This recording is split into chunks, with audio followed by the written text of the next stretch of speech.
Well, the days of office perks like in-house baristas, free meals, and game rooms could soon be behind us. It looks like our economic recession is causing a perk session, as in companies are tightening their budgets and cutting back on some of those employee extras. According to the Wall Street Journal, there's a shift in the boss-worker dynamic. It's no longer about incentivizing employees to stay, as more and more companies are grappling with layoffs. Here to talk about this is our panel.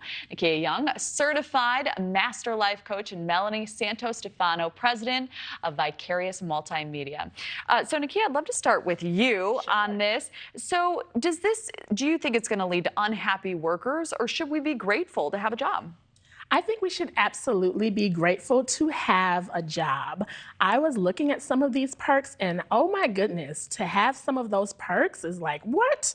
Just be happy you have a job, especially in this economy. Well, you know what, and I was going to ask you that, Melanie. In terms of some of these perks that we are hearing, are some of these just absolutely over the top? What do you think? I mean, I think I read about steaks and champagne, like on a daily basis, rides to work for free, dry cleaning and laundry for the year, like paid, you know.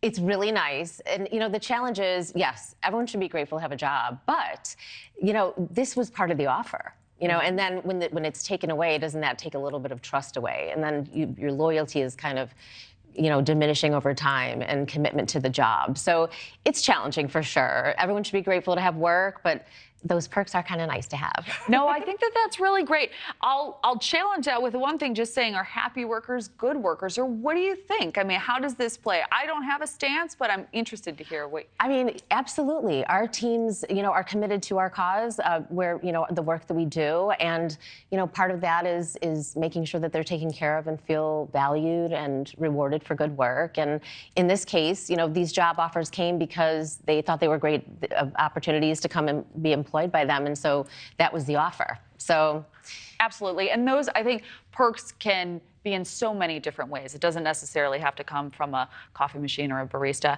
A healthy work environment is a perk. Yeah, I would say that is a blessing. Absolutely.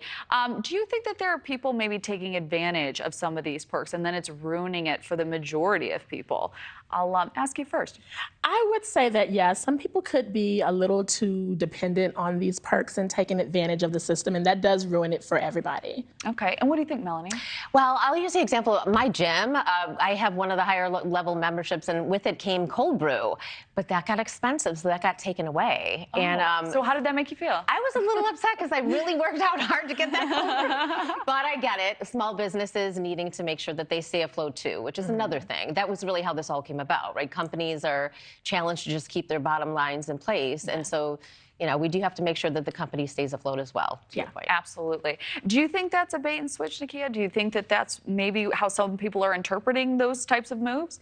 I could see how it could be interpreted as a bait and switch, but I feel that if companies are a healthy work culture and employees feel valued, they feel appreciated, then getting a perk taken away is not going to be such a huge letdown. But if they're already overworked and underpaid, and then you're taking perks, then you're going to run into some problems. You know, I think that's a really great point.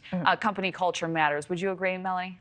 Absolutely. I also do think, too, that if they're going to take something away, get creative and find something less expensive to kind of make up for something. At least showing your people that you are trying to accommodate when they must take things away. Yeah. Very smart. All right. I'd love to get your take on one other topic we have here. Speaking of workplace etiquette, it's just allergies, or is it? A new study shows more than half of Americans will blame fake allergies if they're coming into the office sick. Only 25% of people said they would take a sick day. But on the other side, a whopping 71% say it's rude to risk spreading your germs to coworkers. So Melanie, does it surprise you how many people don't want to admit that they're actually sick? I'm shocked. It's very rude. Do not come to work and cough and sneeze all over people. I mean, it's like the golden rule of living, like unto others as you would like done to you. So no, they need to just stay home, get themselves well, hop on a Zoom or a Teams meeting, or put in a phone call if you have a project with a coworker. Okay, perfect. And I'll push on that a little bit, Nikeya, and just say, maybe if you're thinking other people are going to have way more responsibilities and I can keep myself in my little box, do you think it's okay? I think if you're just having a little bit of a sniffle, or you're a little stuffy, you may just want to pop a Claritin and come on in, but social distance from everyone, let people know, hey, I'm a little sniffly today, so I'm just kind of staying back. But also, bosses have to make it okay for people to take off. A lot of people aren't taking off because they don't want to be penalized for that, or they don't have enough sick leave. Right. So that's a factor too. Goes back to the culture. All right, Nikeya, Melanie, thank you so much for weighing in. Great Thank to you be for with having you us. Thank you. Great to have you.